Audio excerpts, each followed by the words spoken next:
This is a co-challenge for black. This is actually very similar to the previous problem, 353. Black already has a real eye here, so it will have to try to capture one of white's groups in order to live. And we've seen similar problems before. And the only first move is right here on the first line. Other conventional moves will fail.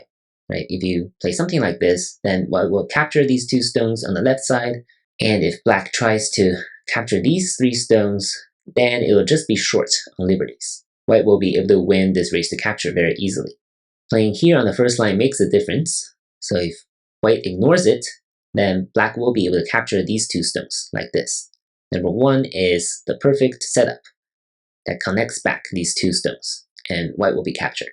So white's strongest response is something around here or here. Both of these moves should make ko's. So if white plays here, then black can atari. White cannot connect here, right? This way white will be dead, so white can only capture these 2 stones. And now black connects, threatening to capture these 3 white stones. And white cannot escape, which I'll show you in just a second. And now the ko is easy to make. White only needs to cut here, and black can start the ko by capturing this stone. And now what happens is that white has this local ko threat. By capturing these 2 stones, black must connect here, and white can capture it right back. And black will need to find a ko elsewhere. Or arguably, you can say this can be a local ko threat threatening to break out, but this is going to be the ko that both sides will fight over. So how does the capture race on the right side look like? If white doesn't set up the ko, say if it plays here, then black can actually capture these 3 stones by simply connecting here. Again, number 1 is a perfect setup. If white plays something like this, it seems like 4 liberties versus 3, but black can actually just bend on the first line, and this way black will connect, and there's no way for white to cut it off. And number 1 is, once again, the savior of this black group here on the right. This diagonal move on the first line, always a good move. You always have to calculate this move. It's a threat to black. So what does black do?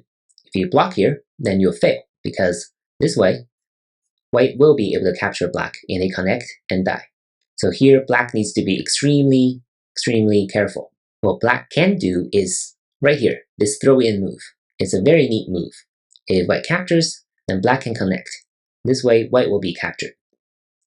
If white connects here, then black can block now. After this exchange, this is 3 liberties versus 2. If white plays something like this, then black can cut here and capture white in a connect and die.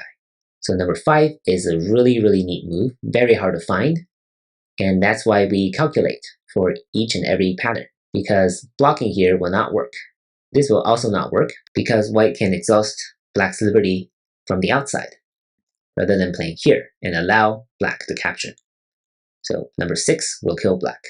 But number 5 can kill white if it plays at this throw-in. And that is why white must try to make a ko.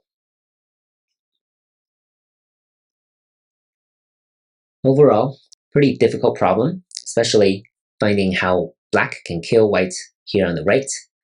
And the setup of this ko is also not super obvious. As always, if you have any questions, please let me know in the comment section below. Good luck, and thank you for watching.